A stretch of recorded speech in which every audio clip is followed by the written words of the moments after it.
नमस्कार, एक बार फिर से आपका बहुत बहुत स्वागत है हमारे YouTube के चैनल में। दोस्तों, आज के इस वीडियो में एक क्वेश्चन आया है और ये काफ़ी दिन से ये क्वेश्चन मुझसे पूछा भी जा रहा था। बच्चे पूछ रहे हैं कि सर, एडिटिंग और कंपोजिटिंग में क्या डिफरेंस है? What is the difference between editing and compositing? और ये क्वेश्चंस कई स्टेट से पूछे गए भाई। स्टेट कह लो या सिटी कह लो बेसिकली। लाइक हैदराबाद से भी ये क्वेश्चन आया था, मुंबई से ये क्वेश्चन आया था, पुणे के कुछ स्टूडेंट्स ने भी पूछा है इंस्टाग्राम में मैसेज करके या फिर यूट्यूब पे मैसेज करके, sir what is the difference between editing and compositing.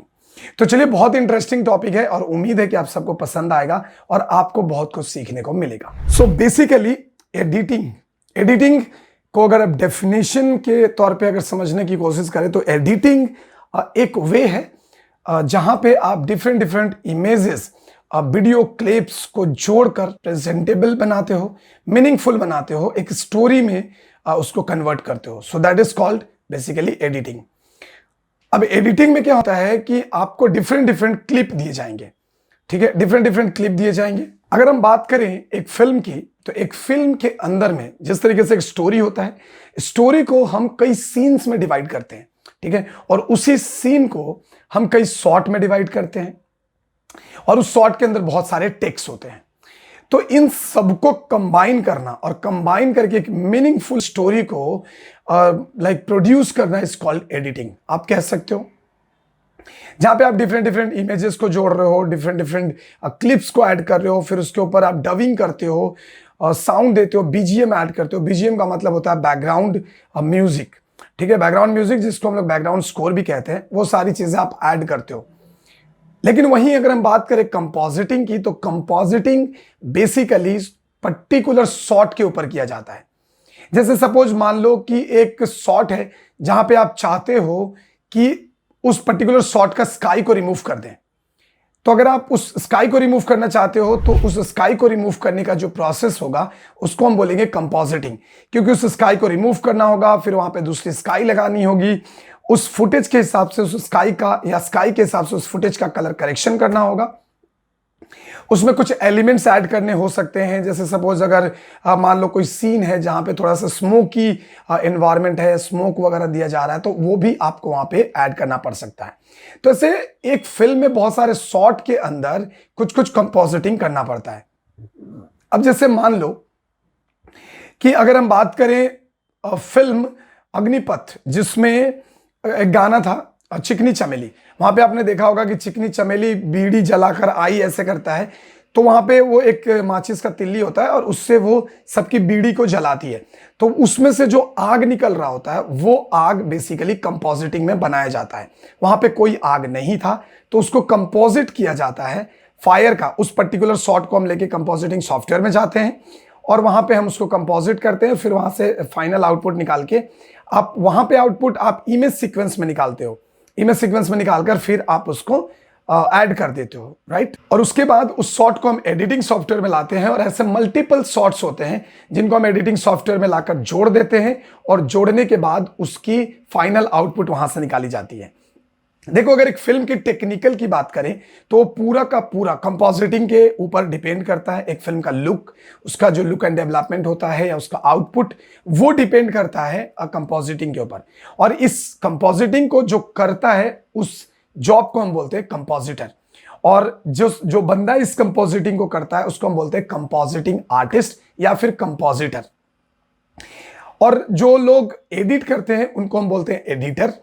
अब एडिटर लोगों का काम है कि डिफरेंट शॉट्स उनके पास आएंगे, उनको कंबाइन करना, उसके बाद उसमें जो डब होकर आएगा वो डालना, उसके हिसाब से जो बीजीएम रिकॉर्ड होकर आता है वो डालना, और उन सबको ऐड करके ओवरऑल फिर वो कलर ग्रेडिंग के लिए जाता है। कलर ग्रेडिंग होने के बाद वो फाइनल आउटपुट निकाल दिया जाता है जो कि थिएटर में रिलीज की जाती है, ठीक है।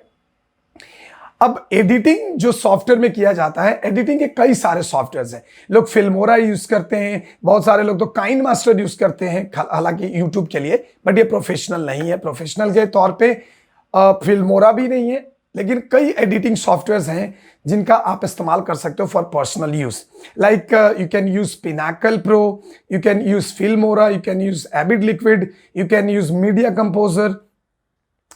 But the main software which is like a totally industry based software is FCP, Final Cut Pro and the Premiere. अगर आप एडिटिंग सीख रहे हो, if you want to be an editor, then आपको Premiere and FCP ये दोनों आपको सीखना पड़ेगा for editing.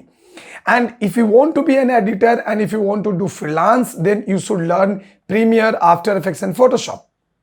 ये सारी चीजें आपको फ्रीलांस में बहुत मदद करेगी।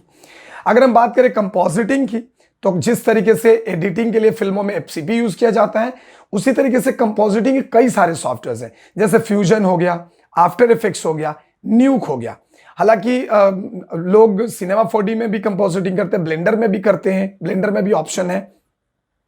लेकिन अगर इंडस्ट्री बेस्ड अगर देखी जाए तो न्यूक सबसे पॉपुलर इंडस्ट्री में कंपोजिटिंग के लिए यूज किया जाता है। कहीं कहीं स्टूडियो में फ्यूजन भी यूज करते हैं। एंड आफ्टर इफेक्ट्स भी एक कंपोजिटिंग सॉफ्टवेयर है, लेकिन आफ्टर इफेक्ट्स जो है वो ज्यादातर न्यू चैनल्स में या फिर कोई पर्सनल प्रोजेक्ट, फ्रीलांस, इन सारी चीजों के लिए यूज करते हैं। सो एक हो गया एडिटिंग एंड दूसरा हो गया कंपोजिटिंग। सो एडिटिंग में आपको घंटों की वीडियो क्लिप जो है उसको आप एडिट कर सकते हो, वहीं पे आप कंपोजिटिंग में ज्यादा से ज्यादा 5 सेकेंड, 10 सेकेंड, यानी कि सेकेंड और फ्रेम पे वहां पे काम होता है। या तो आप सेकेंड में काम कर सकते हो या फ्रेम पे काम कर सकते हो, but you can't use like कि 1 आवर्स और 2 आवर्स की वीडियो आपने डाल दिया, वहां पे नहीं होगा। वहां पे आप साउंड को भी उतने अच्छे से नहीं कर सकते, क्लिप को कट वगैरह करना भी वहां पे बहुत ज्यादा पॉसिबल नहीं होता है। इसीलिए खास करके कंपोजिटिंग का जो काम होता है वो कंपोजिटिंग सॉफ्टवेयर में किया जाता है। अब ये कंपोजिटिंग में एक और बहुत खास चीज आती है, जब बात आती है फिल्म शूटिंग की, तो उसमें कई सारे शॉट होते हैं जिसमें 3D यूज किया जाता है। तो 3D यूज करने के लिए, जब 3D यूज होता है तो उसमें लाइटिंग की जाती है, और लाइटिंग को कंपोज करने के लिए, प्रॉपर लुक डेवलप करने के लिए, ओरिजिनल एक रियलिस्टिक लुक देने के लिए हम लोगों को न्यूक का इस्तेमाल करना पड़ता है, उसे भी हम बोलते हैं कंपोजिटिंग। ठीक है, सो उम्मीद है कि आपको एडिटिंग और कंपोजिटिंग में डिफरेंस समझ में आ गया होगा, सॉफ्टवेयर कौन कौन सा यूज करते हैं वो भी समझ में आ गया होगा। अगर फिर भी कोई क्वेश्चन है तो आप कमेंट बॉक्स में जरूर हमसे पूछ सकते हैं। इंस्टाग्राम पे भी आप हमें फॉलो करें, वहां पे भी आप हमसे अपने सवाल पूछ सकते हैं। मैं वहां पे भी आपसे कांटेक्ट करूंगा, आपसे बात करूंगा और आपके सारे सवाल का जवाब दूंगा। तो चलिए इसी के साथ रखते हैं इस वीडियो में इतना ही। मिलते हैं हम आपसे नेक्स्ट वीडियो में, तब तक के लिए दीजिए हमें इजाजत। जय हिंद, जय भारत।